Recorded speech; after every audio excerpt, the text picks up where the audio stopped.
Good morning, this is Sir Romel Magcalas, your subject teacher for Statistics and Probabilities.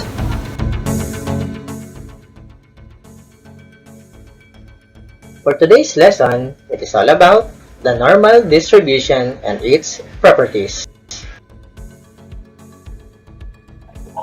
The normal distribution and its properties. Lesson 6. Normal distribution properties. The following are the properties that can be observed from the graph of a normal distribution. This is also known as Gaussian distribution. Number 1. The graph is a continuous curve and has a domain where x is greater than negative infinity but less than infinity.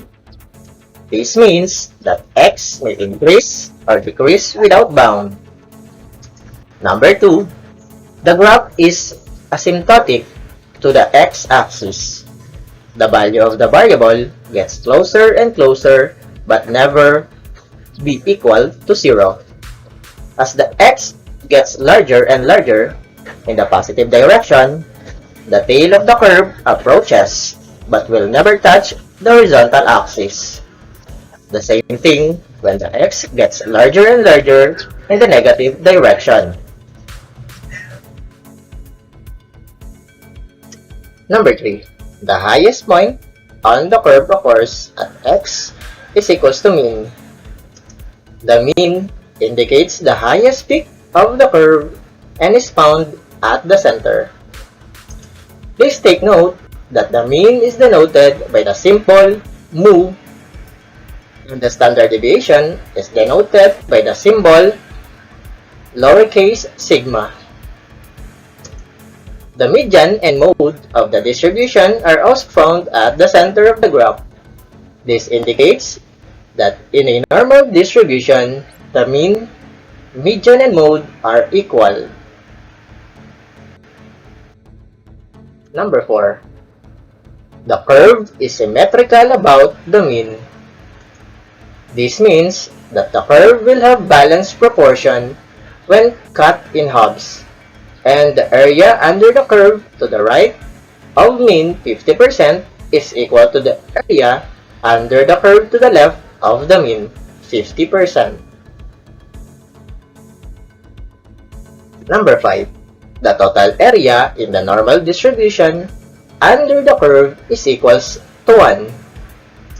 Since the mean divides the curve into halves, 50% of the area is to the right and 50% to its left, having a total of 100% or 1. Number 6. In general, the graph of a normal distribution is a bell-shaped curve with two inflection points, one on the left and another on the right. Inflection points are the points that mark the change in the curve's concavity. Inflection point is the point at which a change in the direction of curve at mean minus standard deviation and mean plus standard deviation. Please be noted that each inflection points of the normal curve is one standard deviation away from the mean. Every normal curve corresponds to the empirical rule, also called the 68, 95, 99.7 rule. About 68.3% of the area under the curve falls within one standard deviation of the mean.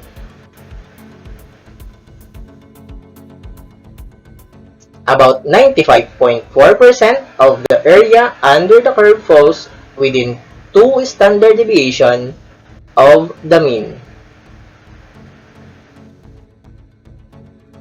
And about 99.7% of the area under the curve falls within 3 standard deviation of the mean.